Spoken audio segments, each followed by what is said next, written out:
오늘은 제가 캐나다 영주권 인비테이션 받은 과정에 대해서 설명해 보려고 영상을 켰습니다. 먼저 저는 캐나다에 2017년 2월 말에 왔었는데요. 그때는 어학원의 코어 프로그램을 통해서 왔어요. 총 기간은 공부 4개월, 코업 4개월, 총 8개월짜리 프로그램이었고 비자는 그거보다 조금 더 길게 받았었던 걸로 기억합니다. 3, 4, 5, 6월은 공부를 하고 7, 8, 9, 10, 11월 초까지 일을 했던 걸로 기억이 납니다. 코업은 밴쿠버 국제공항에 취업을 하게 되었습니다. 서비스 회사였고 공항에 입출국하는 승객들을 대상으로 서비스를 제공하는 일이었어요. 포지션은 로테이팅으로 매일매일 달라서 어떤 날은 공항 돌아다니면서 로밍도 하고 어떤 날은 인포메이션 데스크에 있기도 하고 또 어떤 날은 입국장, 어떤 날은 출국 게이트 이렇게 매번 다른 포지션의 일을 맡아서 일을 할 수 있었습니다. 그 이후에는 한국으로 돌아가서 다니던 대학교의 4학년을 마무리 지어야 했었고요. 워킹홀리데이에 붙어서 워킹홀리데이 비자로 2019년 초에 다시 밴쿠버에 돌아오게 되었습니다. 기말고사가 끝나자마자 졸업식도 못하고 다시 캐나다로 왔던 기억이 나요. 1월 한 달 동안은 직장을 구하는 데 전념을 했고요. 쉬엄쉬엄 보냈던 것 같아요. 그러고 1월 중순부터 2월 초였나? 밴쿠버 국제공항 안에 있는 듀티프리에서 일하게 됐었는데요.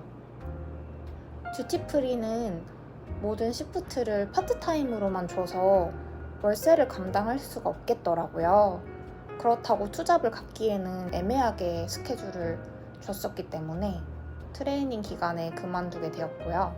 2월 초부터 4월까지는 어학원에서 근무를 하게 됐었는데요.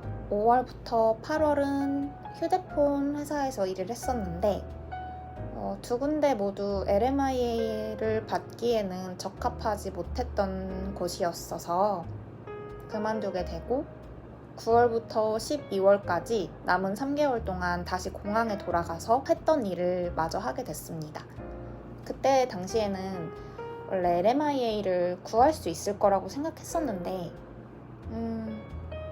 꽤나 번거롭고 어려운 일이었더라고요. 그래서 이렇게 촉박하게 하는 것보다는 비자나 시간적으로 여유롭게 차라리 학교에 입학하는 게 낫겠다는 생각이 들었습니다. 2019년 12월에 저는 다시 한국에 돌아가게 됐고요. 2020년에는 한국에서 사무직 경력을 쌓았고요. 21년 9월에 다시 캐나다에 돌아와서 카필라노 유니버시티에 입학하게 되었습니다. 카필라노에서는 북미 경영학과를 전공했고요. 그 전공 안에서도 또 HR을 전공을 했어요. 학교 생활은 굉장히 어려울 거라고 생각을 했는데 또 막상 해보니까 재밌고 도움도 많이 됐던 것 같아요. 엄청 큰 어려움이나 불편한 점은 딱히 없었던 걸로 기억합니다. 그리고 교수님한테 한국인 선배를 좀 소개받고 싶다고 말씀을 드렸었는데 그 학과에 처음 입학한 한국인이라고 저밖에 한국인이 없다고 그러시더라고요. 그래서 그 부분은 조금 놀랐습니다. 학교를 졸업한 후에는 레스토랑에 직장을 구해서 LMIA를 받으면서 1년간 풀타임 경력을 쌓게 됐고요. 그렇게 하면서 영어 점수도 만들고 점수를 계산해 보니까 512점이 나왔던 것 같아요. 그때 한참 그때 546점? 이런 식으로 커트라인이었어서 1년이 됐을 때 좀 많이 걱정했었는데 2024년 7월 31일 날에 드로우했던 게 510점이었어서 그날 인비테이션을 받게 되었습니다. 인비테이션 받는 날에 제가 휘슬러 조프리 레이크에 갔었거든요. 근데 핸드폰이 안 터져서 이제 하산하고 오후 5시쯤에 차에서 점점 터지는 신호에 맞춰서 카톡이 하나둘씩 오는데 미주공사에서 카톡이 와 있는 거예요. 클로이 씨 너무 축하드려요. 510점으로 인비테이션 받으셨습니다. 축하드려요. 이렇게 메시지가 와 있더라고요. 진짜 너무너무 꿈 같았고 믿기지가 않았고 실감도 안 났어요. 내가 지금 인비테이션을 받았다고? 그때 그래서 펜슬러 빌리지 가서 먹고 노는 동안에 정말 막 온몸을 흔들면서 춤추면서 다녔던 기억이 있습니다. 그래서 딱 일주일 동안은 세상이 아름답게 보였고 그 어떤 사람들이 와도 날 불행하게 만들 수 없고 날 화나게 만들 수 없어 이러면서 지냈었는데 딱 일주일 끝나니까 이제 인비테이션을 받은 기쁨도 잠시 다시 일상으로 돌아갔고 그래서 이주공사에서 한 달 동안 검토를 하셨고 지금은 한국에서 필요한 서류들 받아서 이주공사에 제출하고 있어요. 조만간 이제 이민국에 지원을 하신다고 들었습니다.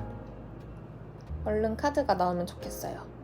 6개월 정도 기다리면 결과가 나온다고 하고 결과 나온 뒤에 카드는 한 달이면 나온다고 하더라고요. 이민을 하기로 마음먹었던 순간이 캐나다 처음 오고 공항 취직했을 당시 2017년 6월 말이었는데 그때부터 지금까지 7, 8년 정도에 걸쳐서 준비를 해왔고 드디어 인비테이션을 받았다는 게 어떻게 보면 남들은 벌써 취직하고 자리 잡고 결혼해서 안정적인 삶을 살고 있는데 난 너무 뒤처진 게 아닌가? 부모님한테 불효는 아닌가? 이런 생각이 많이 들었었는데 오히려 저한테 클로이 너가 지금 도전하는 것도 너무 멋지고 가족들도 친구들도 주변 지인들도 다들 응원해주다 보니까 그냥 감사한 마음이 큰 것 같습니다. 그래서 이제 앞으로는 영주권을 따면 이후에 대해서 좀 많이 생각해보고 있는데 아직 확실하게 결정한 건 없지만 그래도 어떤 일을 해야 할까라는 것에 대해서 좀 고민을 많이 하고 있는 것 같아요. 이상 영주권을 따기까지의 과정이었고요. 오늘은 여기까지 하도록 하겠습니다. 네, 안녕.